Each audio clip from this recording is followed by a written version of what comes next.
From the ashes of forgotten tribes, from the clash of sword and faith on a frontier of chaos, there rose a force that would dominate the world for 600 years, the Ottomans.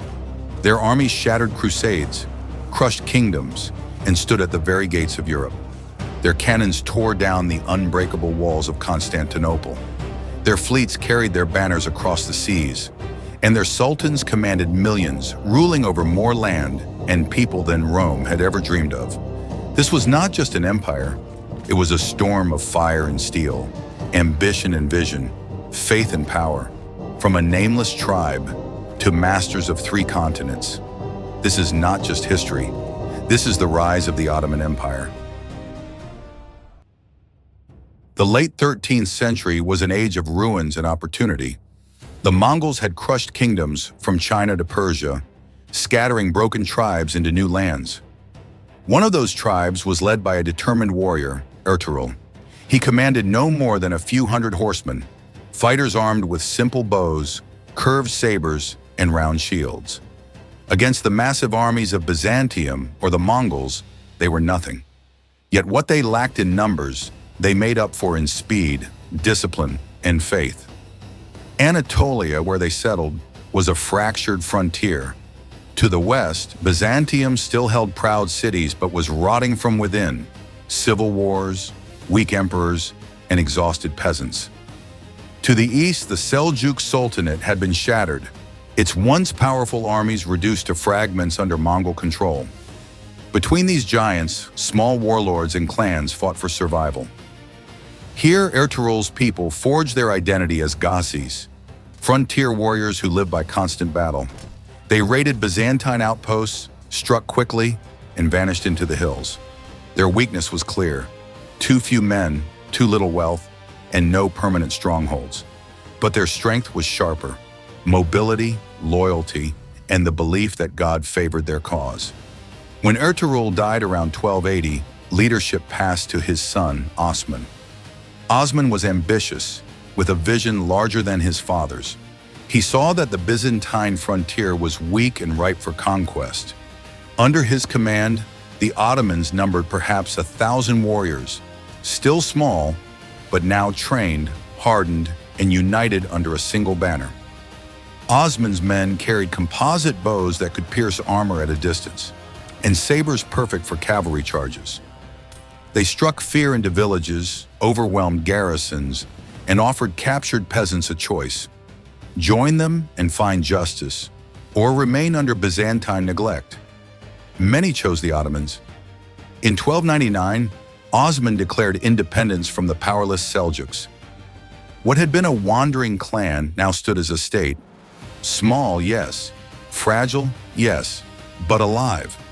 The Byzantines, distracted by internal struggles, could not stop them. Osman's raids grew into campaigns. Wooden forts became permanent towns. What was once a handful of warriors was now an army swelling with new recruits. By the time Osman died in 1324, the Ottomans controlled much of northwestern Anatolia. Their early weakness had become their greatest strength, a people forged in hardship, driven by faith, and united by ambition. His son Orhan would inherit not just a land, but a rising empire. When Osman died in 1324, his son Orhan inherited not just land, but an idea that the Ottomans were destined to grow beyond the frontier. Orhan was bold, methodical, and determined to expand what had been only a fragile state into a true power. At the time, the Ottomans could field perhaps 4,000 warriors, still modest compared to Byzantium's forces. But Orhan's men were disciplined. They rode swift horses, wielded sabers, spears, and deadly composite bows. Their strength was mobility and faith. Their weakness was the lack of siege weapons and heavy infantry. Yet Orhan understood something crucial. Byzantium was collapsing from within. Civil wars drained its armies. Emperors begged rival lords for support, and its once mighty walls now defended half-empty cities. Orhan struck at the heart of this weakness. In 1326, he launched a campaign against Bursa, a Byzantine stronghold in northwestern Anatolia. For nearly a decade, Ottoman raiders had harassed the countryside, cutting supplies and isolating the city. Now, Orhan tightened the noose. His warriors encircled Bursa, blocking roads and rivers, choking the defenders inside. The Byzantines could not break free. Their garrison, perhaps 5,000 strong, was exhausted, poorly supplied, and abandoned by Constantinople. After a long siege, Bursa fell. For the first time, the Ottomans held a major city. Orhan made it his new capital, and with it, the Ottomans transformed from nomadic warriors into rulers of an urban center. This victory changed everything. From Bursa, the Ottomans gained wealth, trade, and legitimacy. They built mosques, markets, and baths, proving they were not just raiders, but state builders. More warriors flocked to Orhan's banner, swelling his forces to nearly 10,000 by the mid-14th century. But Orhan's ambitions did not stop at Anatolia. In 1354, an earthquake struck Gallipoli on the European side of the Dardanelles, toppling Byzantine walls. Orhan's son, Suleiman Pasha, seized the opportunity.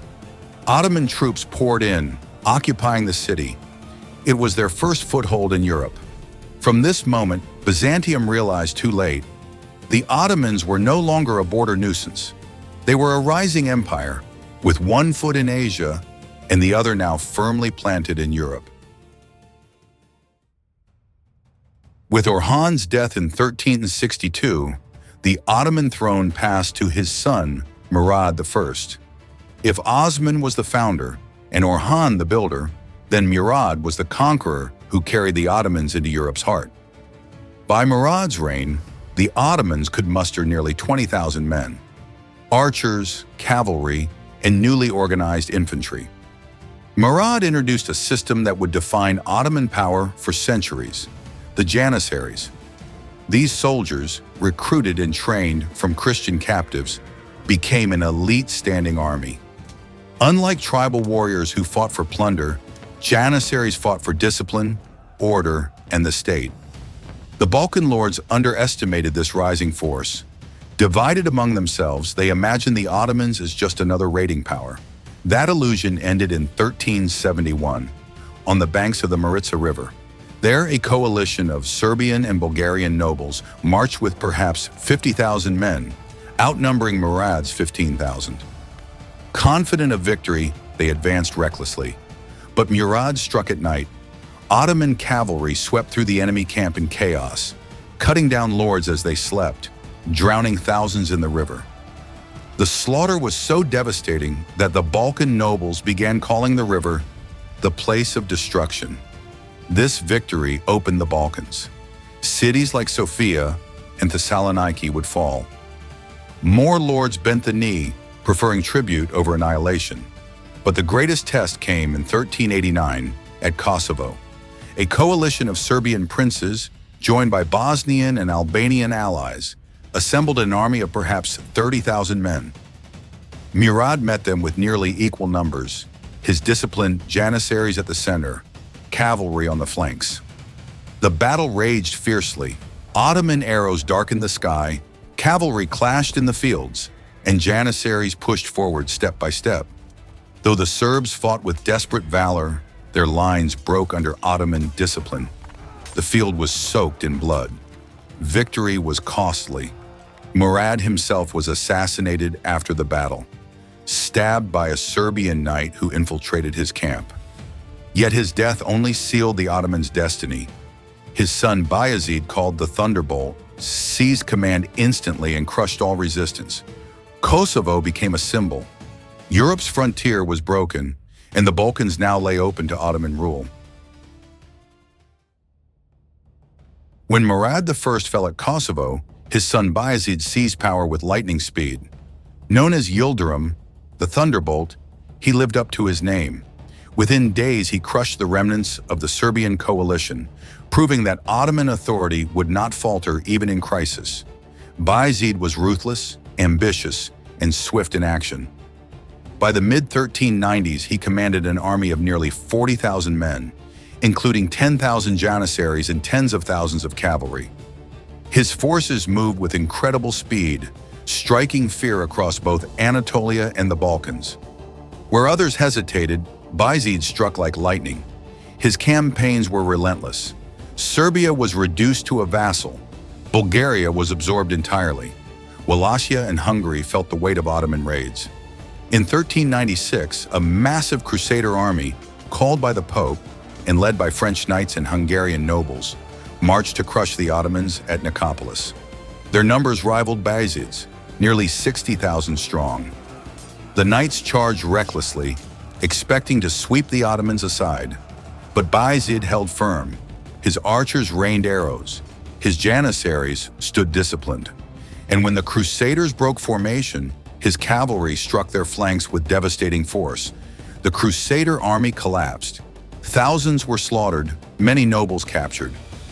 Europe trembled at the thought that the Ottomans could not only survive, but destroy a crusade. For a moment, Bayezid dreamed of Constantinople itself. He tightened the siege, building fortresses to choke the Byzantine capital. Yet destiny intervened from the east. A far greater conqueror was marching, Timur, the Tamerlane. In 1402, the two titans met at Ankara. Bayezid commanded about 70,000 men. Timur's host, drawn from across Central Asia, may have numbered over 100,000, with armored cavalry, war elephants, and seasoned veterans. At first, Bayezid's Janissaries held firm, and his cavalry fought bravely. But Timur used cunning. He lured away Bayezid's Turkic allies with promises of land, then unleashed wave after wave of horsemen. The Ottoman army, outmaneuvered and betrayed, collapsed under the storm. Bayezid himself was captured. The thunderbolt who had once terrified Europe now sat in Timur's cage, dying in humiliation a year later. For the first time, the Ottomans seemed broken. Anatolia split among rival princes. The Balkans stirred with rebellion. Europe believed the Ottoman threat had ended, but they were wrong. From the ashes of Ankara, the Ottomans would rise again, stronger than before. After Ankara in 1402, the Ottoman Empire seemed broken. Bayezid's sons fought each other in a brutal civil war. Anatolia splintered, Balkan vassals rebelled, and Europe celebrated what it thought was the end of the Ottoman threat. For a decade, chaos ruled. Yet from this ruin rose Mehmed I. Patient and skillful, he reunited Anatolia, restored order, and rebuilt the shattered army. By the time of his death in 1421, the Ottomans once more stood as a regional power. His son, Murad II, pressed deeper into Europe, clashing with Hungarians and Serbs, winning and losing in equal measure. In 1444, he crushed the Crusaders at Varna, with perhaps 30,000 Ottomans defeating a Christian host nearly as large. The road was open again, but the true turning point came with Murad's son, Mehmed II. Young, brilliant, and utterly determined, he inherited the throne in 1451. At just 19 years old, he fixed his eyes on one goal: the conquest of Constantinople, the ancient jewel of Byzantium. The city's once great empire was reduced to a few walls and villages. Inside, perhaps 7,000 defenders, Byzantine soldiers, and a handful of Western mercenaries stood against an empire. Mehmed assembled a force of more than 80,000, Janissaries, cavalry, engineers, and auxiliaries. His new weapon was terrifying: massive bronze cannons, capable of smashing stone walls that had stood for 1,000 years. In April 1453, the siege began. Day and night, Ottoman guns thundered, shaking the Theodosian walls.